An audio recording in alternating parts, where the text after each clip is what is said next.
Welcome to AW Services. Today's video is a bit of a feature on my internal loading bars or my internal racks.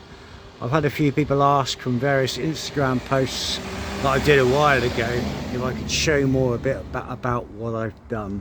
So for context, my van is a 2016 Renault Trafic Business. I believe it's the same body, chassis, configuration and powertrain as the Vauxhall Vivaro and maybe the Nissan Prime Star. I'm not 100% certain on that. So in my van, I'm now looking at the roof of my van. What I have done, I have installed Unistrut. I think it's 42 by 21 millimeter standard configuration slotted heavy duty Unistrut, which I've cut equally. I have two lengths of that running parallel across my roof. So on the inside of my actual roof, where the factory OEM manufactured roof strengtheners are and the box sections within the roof of the van, I've actually utilised the OEM original threaded inserts. So in the factory they weld in almost like riv nuts, which are welded in, or captive rivets into the roof of the van, and all I've done is I got a tap and die set and cleaned the paint out the threads. I've measured my Unistrut. I haven't bent or formed my Unistrut. My Unistrut is absolutely flat, and it runs parallel with the roof beam that isn't so flat. It's got a slight arc or curve to there, and all I've done is put my nuts and bolts in there using some standard blue Loctite, and to separate my Unistrut from the actual roof to give me a space where I can lash strapping or fixings over it. What you're seeing in the centre of the screen now are standard white value rubber door stops. You can find these in most value stores, white or black. I purchased these locally in Barnstable, North Devon, from my local supplier BJ's Value House, which are absolutely amazing for all their fasteners, fixings, DIY equipment.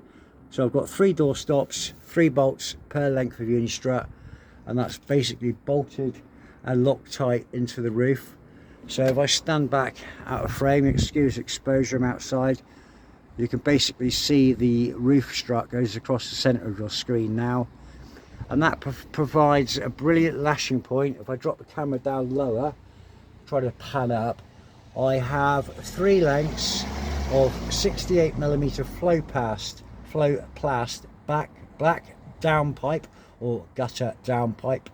I've cut that, I fixed that to the Unistrut using my M6 nuts, so my M6 bolts, and they go into the Unistrut sliding lock threaded inserts, which are M6 female inserts with a spring, and you can put those in and slide those anywhere where you like. I'll show you those in a second. And I've used a standard Flowplast 68mm gutter downpipe clamps, and I fixed those and created a bit of tension so my tubes don't rotate, and my brushes fit in perfectly. So this here is a Gardner SLX27. I'll show you now where it's sliding in with my hose in there. I can press the top clamp down very lightly, and my pole, 27-foot pole, will lock in there perfectly. It isn't loose, and it slides in and locks and stays secure and doesn't move at all. And then in the ends of the actual downpipe, I put some end caps that I made out of black polyurethane plastic. But yeah, you can see my pole holders go all the way through.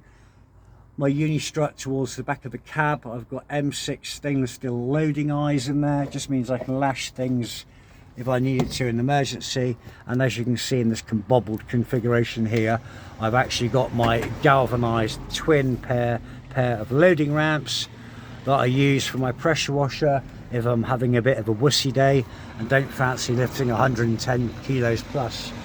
But you can see here, these are the M6 inserts that the Unistrut uses.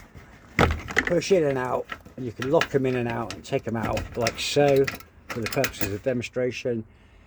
And you can get these in M6, M8, and you basically just push them in and turn them half a turn. Obviously I'm doing this with one hand while holding the phone because that's the way we do it on YouTube.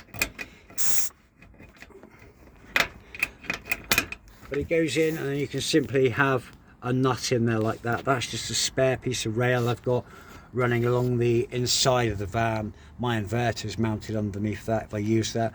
But again, I can just use that for another lashing point like I've done here, to put some bungee straps, just hold some various ancillaries.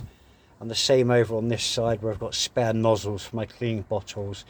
I've got a few bungees hung up there. But basically that is more of an overview into my internal loading rack. I've not really done a video on it specifically.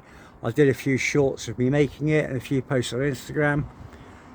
But yeah, providing your van's got the inserts, threaded inserts in there, you can literally plug and play, cut, bolt and fix it straight in there. Or if you haven't, there's no reason why you can't utilise the same space on the roof if your inserts aren't threaded, and just drill it and put some riv nuts in there, which are very easy, like large pop rivets with a thread in them. But it's a brilliant idea of actually being able to load the inside of your van roof up. I'm just going to switch the camera now, it will go into wide now. But as you can see now, it gives you a great idea to load the inside of your roof up where you've got your pole tubes, which you'd probably need if you're a window cleaner, but it gives you so much more space and using it for other items. Because inside my ramps I've also got some very long telescopic poles I use for gutter inspections. I've got scrapers, I've got high level dusting poles. But not necessarily if you're a window cleaner. If you're a carpenter and you wanted to put your very expensive nice straight Stabilia spirit levels up there, you could use the same arrangement. But I hope that video helps. If you're new to the channel, please subscribe, support the channel, help it grow. Press the bell icon for notifications when new videos are published. Give a video a like, comment on the video, which always helps. Share it with your friends. And look at my playlist. You may find other videos on specific water-fed pole, window cleaning, external cleaning tips and hints that may be useful for you. But thank you for watching. Take care.